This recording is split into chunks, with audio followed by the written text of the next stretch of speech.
The most sustainable thing you can buy is nothing. Truly, reducing your spending is the easiest way to reduce waste. So here's a bunch of things that I stopped buying. Welcome to Sustainable in the Suburbs, a podcast for the eco-curious who want to live a greener life and are looking for a place to start. I'm your host, Sarah Robertson Barnes, a soccer mom with a station wagon and a passion for sustainable living. Each week, I'll bring you practical tips and honest conversations to help you waste less, save money, and make small, doable shifts that actually fit your real life. Because sustainable living doesn't have to be perfect to matter, and you don't have to do it all to make a difference. Hello, and welcome back to Sustainable in the Suburbs, the podcast where we start where we are, use what we have, and live a little greener, one small shift at a time.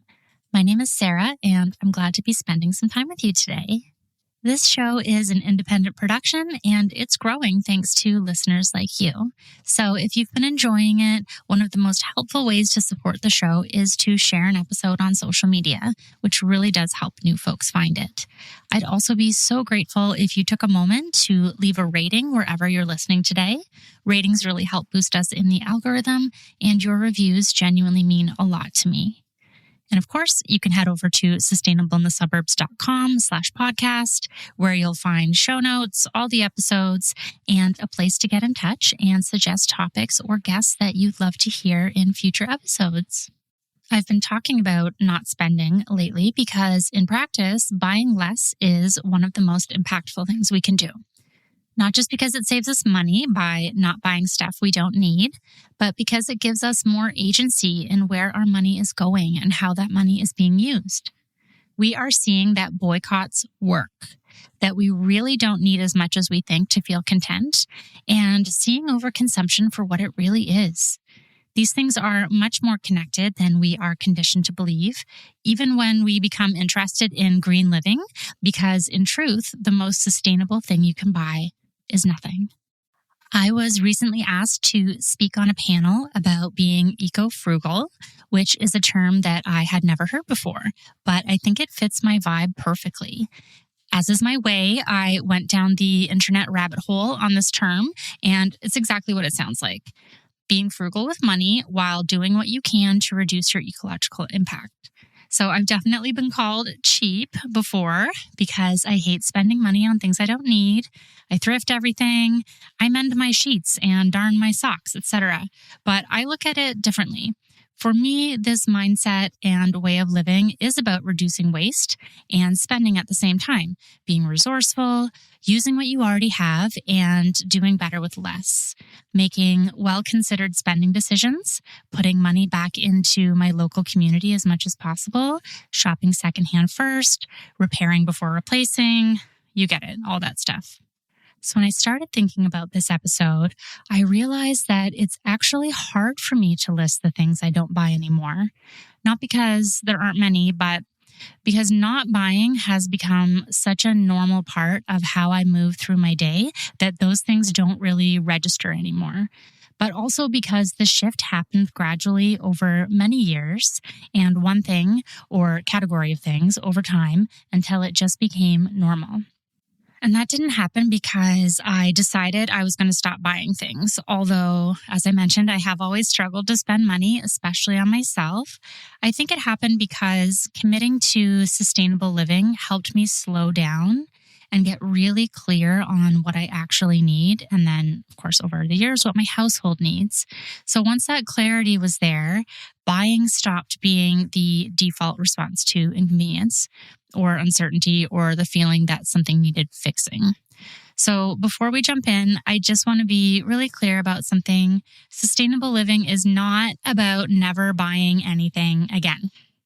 It's about slowing down and assessing what we truly need, noticing what we already have, and being thoughtful about where and how we do choose to spend money or acquire new to us things, whether that means borrowing or swapping or buying secondhand or supporting small businesses when buying does make sense.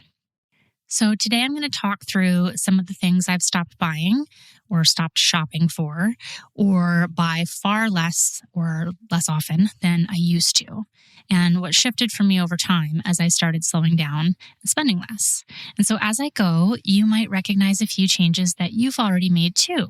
And if that happens, I hope you take a minute to feel good about that, because those small shifts really do add up, and you're probably already doing more than you think. So let's begin in the kitchen. I think that's the best place to start with this, because I truly believe that climate action begins at the kitchen table. The kitchen is the heart of the home. It's where we live. Every single day, multiple times a day, we're prepping food, cooking food, storing food, cleaning up. It is constant and endless. And right now, with grocery prices climbing the way they are with no end in sight, a lot of us are feeling that pressure more than ever.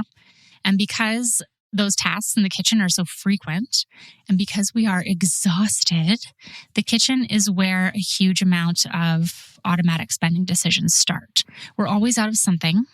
It's a roll of this or a box of that, things that don't feel like much in the moment, but they do add up quickly when we're buying them week after week. So that's what started the shift for me. When looking at our grocery budget, I noticed that many kitchen purchases aren't as essential as marketing would have us believe. Things are designed to be constant restock items. So use it once, toss it, buy it again and again and again. And these things are not cheap. What really changed things for me was doing a waste audit and paying attention to what we were throwing away over and over again, and then deciding how or if right now that needed to change. So in some cases, that means reusing what we already had, or finding a reusable option that worked for our real life, not that was Pinterest worthy, or just simply refusing to buy the thing anymore. So plastic food storage bags are probably the clearest example in my home. I cannot remember the last time I bought a box of Ziploc bags. It's been years, probably prior to 2020. They are very durable. We just wash them and hang them to dry on this little wooden rack thing that also works great for our reusable bottles and jars. We also reuse all the other plastic bags that come into our kitchen for the most part. So remember, when you purchase something, you are also paying for that packaging. So use it. Bread bags work really well for storing our veggie scraps every week that are destined to be made into broth.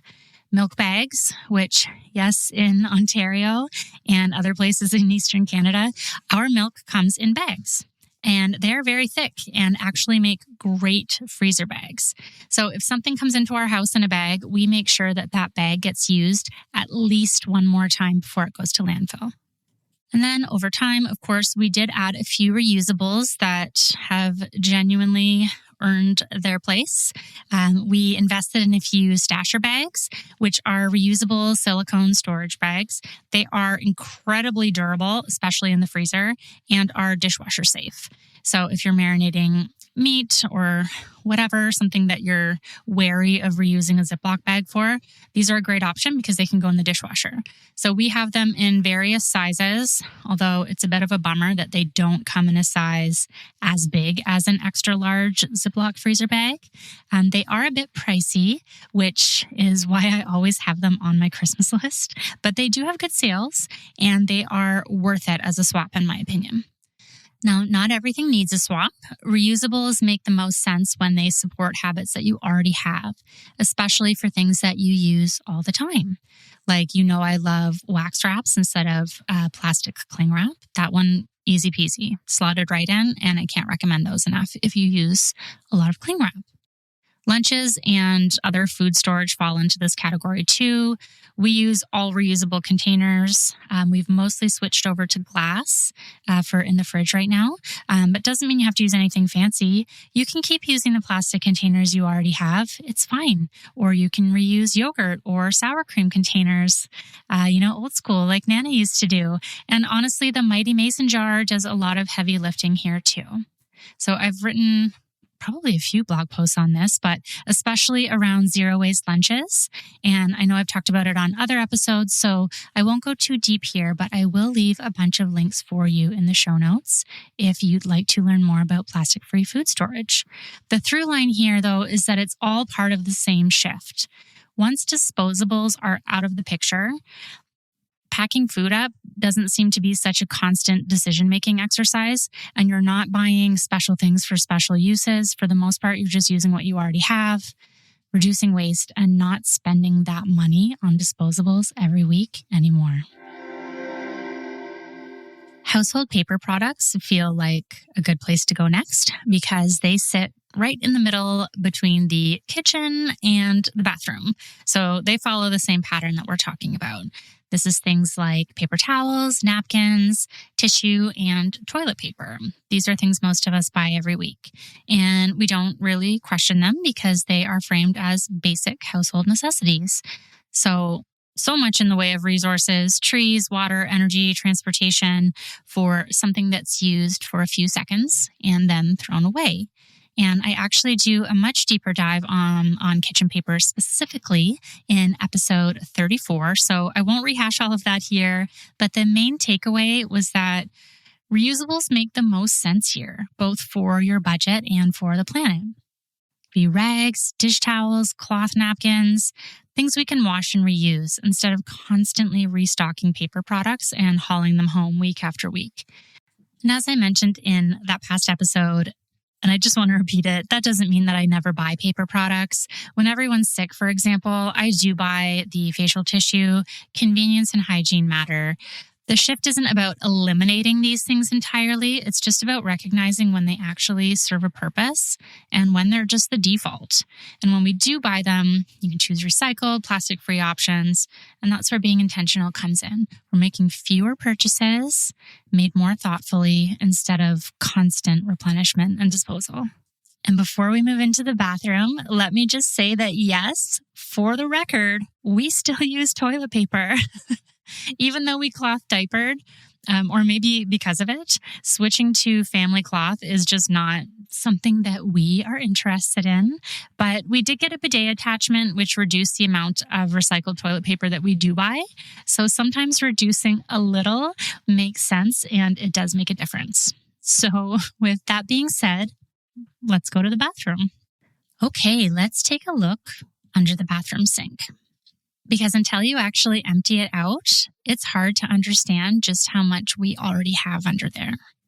So personal care is one of these categories where things pile up over time.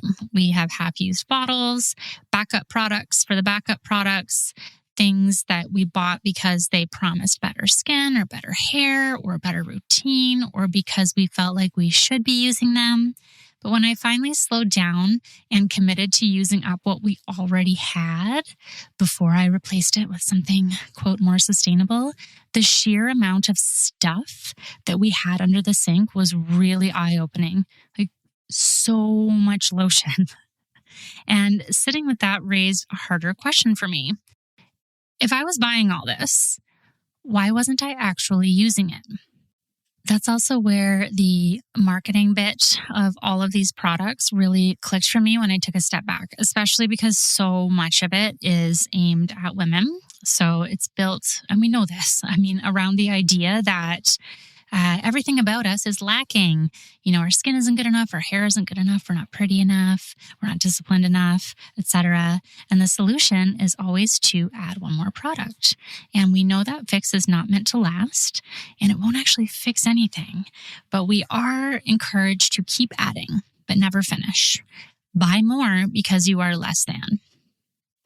And when I stepped back from that, I gained a lot more clarity on what I was spending on.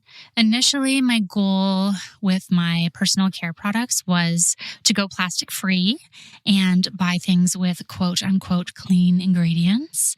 But when I took a step back, I saw that marketing bit so clearly. I did not need all of that crap. And I am enough and I have enough. And it took years to get through everything I already have and switch it over. So right now, our shower is very simple. We have one shampoo bar, one bar of soap in a cotton soap saver, one tin of conditioner that I can get refilled from a small Canadian woman-owned brand.